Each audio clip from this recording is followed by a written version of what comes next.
What was the curse of Tutankhamun? You have to queue up for ages. The one that's going to lose me another 10 points Yes. is that anybody interfering with his tomb would be forever cursed. So the mere fact of... You see, death to all who enter here. The fact is, there is no curse, there never was. There's no inscription that even comes close to being a curse of Tutankhamun or of any Egyptian tomb ever. It looks like Tiger Woods eating a cornetto.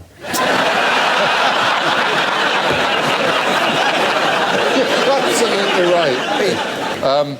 Lord Carnarvon, who that's the one. was one of the people with Howard Carter who first uncovered or excavated the tomb, died very, very soon afterwards from a shaving accident, probably an infected mosquito bite that he cut. And people thought, oh, it's cursed. There was one of the party that had excavated who died in about 1978, aged 93, and the headline was, Curse of Tutankhamun Strikes Again.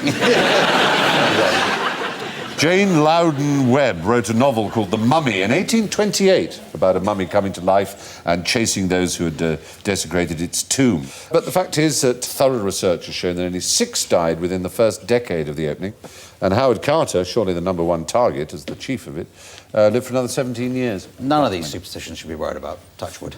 Dave! Name some common Egyptian characters. Egyptian. Oh, yes? The Eye of Horus. What are the chances? I want to know why the Eye of Horus isn't a common Egyptian character. Because it's a hieroglyph, and hieroglyphs were only used for special occasions. So they were not common. In fact, I think you'll find that there were many special occasions in Egyptian. Yes, obviously. the thing is, a normal everyday form of writing in Egyptian was hieratic. So it's a simplified version. It's a much more cursive version. There it is. That's a rarefied klaxon. Frankly, Yes? Victoria, they've set you up there. Yes, I think can only describe it as a trap. So you have them on Early Connect, do you not, hieroglyphs? Use them? Yeah, we do. Yes.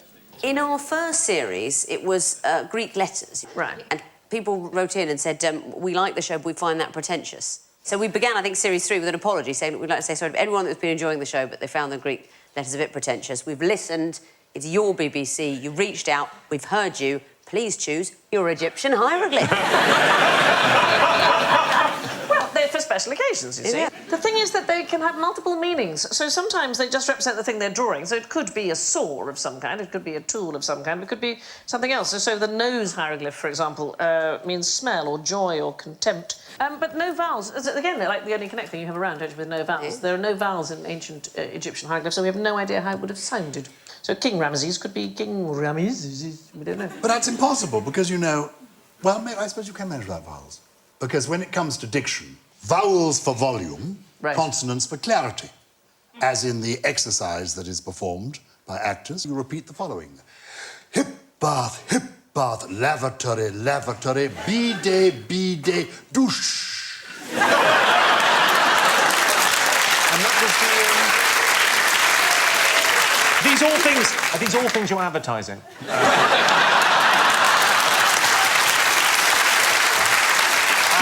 Tell us about your sponsorship, please. People of your generation probably don't know what a bidet is, but they are all bathroom appliances of one kind or another. That you're advertising. Hip bath, lavatory, bidet, douche. Douche. I didn't like the way you looked at me when you said douche. This goes out in America. That means something else there. So we travelled to a more exotic place where they had jackal-headed gods. Where would I be? Egypt. You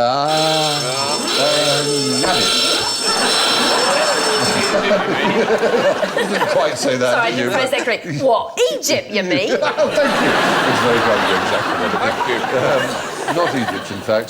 Those have been known as jackal-headed god. That particular god, extra points if you know that. Anubis. Well done. Anubis is the right answer. Anubis, who was... Do you know what the duty of Anubis was?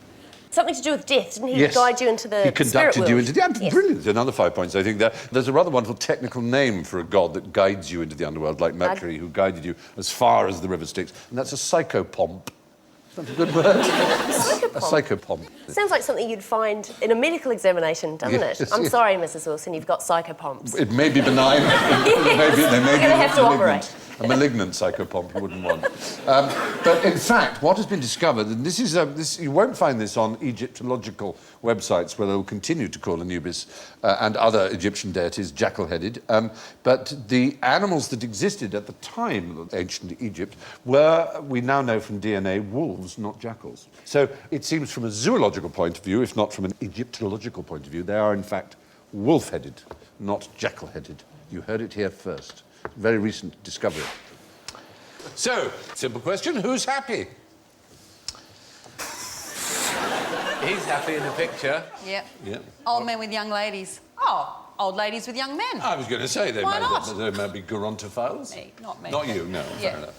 It's one of the dwarfs. Oh, that's true, as in the old joke is, yes, 6 out of 7 I can't believe that dwarves hasn't aren't flashed. happy. They haven't got that on the klaxon? Well, no, they haven't. This is a happy whose name is Happy, spelled H-A-P-I. Edwin Starr had a song, H-A-P-P-Y, Radio. Oh, really? Yeah. Anyway, continue. No, it's good, it's good. Good information. We love good information, Tim, here, as you know. We have to go back to a previous civilization. Is it? No. Aztec. Egyptian. Egyptian is right. Oh, get stuffed. I can't believe it. When you get the answer right, you don't have to insult me. You No, can I know. just accept your points gracefully. That picture there is actually the backdrop to a famous game show. I'll name that Tomb in One. Very good. What sort of reaction is that? It's what I'm used to. Yes, that's what you Sphinx.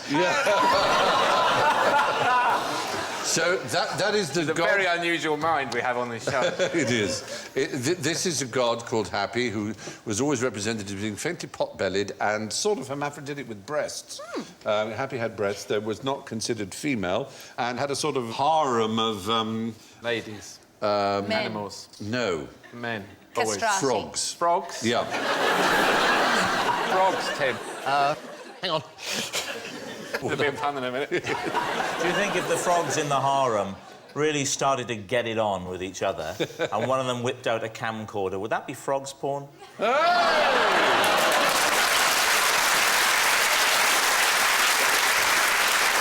have malign influence. The worrying thing is I have actually done that joke in the past.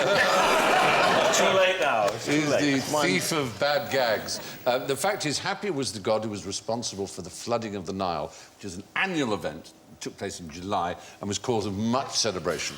If you've ever been up or down the Nile, you will know that it's really just this great carving of green through a desert, which is all made fertile by this river. So it was, the whole civilization was predicated on the flooding of the Nile, and Happy was the god who caused it.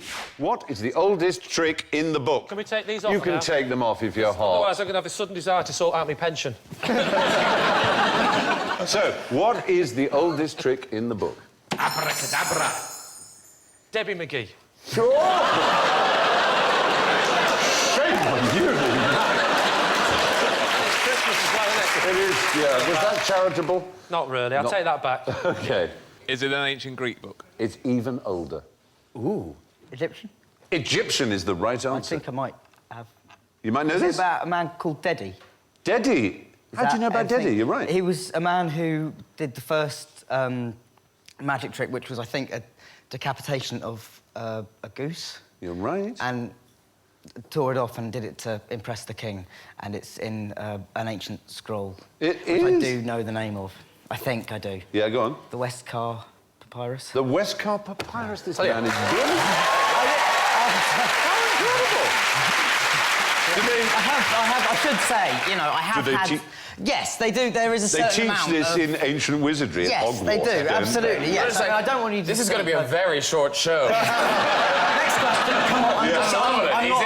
I'm not about the jokes, it's all about points for me. It's all about points. I like this.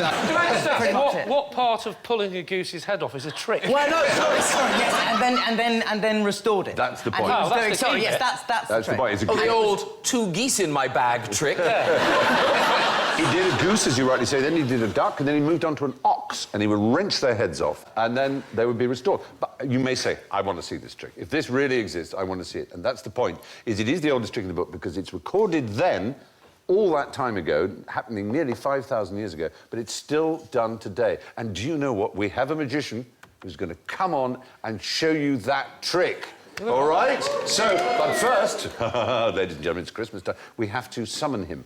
His name is Scott. So let's say Accio Scott, all right? It was also mystical till now. Yes. His name is Scott. It's a fine name. He's Scott Penrose. He's the vice president of the Magic Circle. So, after 3, 2, 1, we go Accio Scott. Okay, 3, 2, 1. Accio Scott. Whoa! Oh, my God! He wasn't there, and then he was there! What happened? It's Magic, Lee. Isn't it wonderful? Scott, welcome. Lovely to see you, sir. So, I believe you can do the deady trick that Dan told us about. Yes, Would you indeed. like to do it, please, with Well, your... we'll give it a go with Norman. We just give him a little bit of a... Oh, There we go. Just pop his head back on. There he goes. Brilliant. Fabulous. The sensational Scott Penrose, ladies and gentlemen. There you are.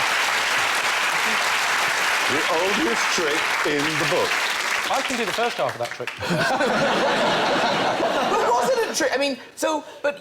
What's if it that, was a trick? that was really the very first trick ever. We know Well, of. if we went It's wrong a few written times, down. Surely people did pull my finger before that. Maybe. The oldest trick in the book involved pulling the heads off Egyptian animals. Thank you for watching. Do remember to subscribe to the QI channel and click here to watch more videos.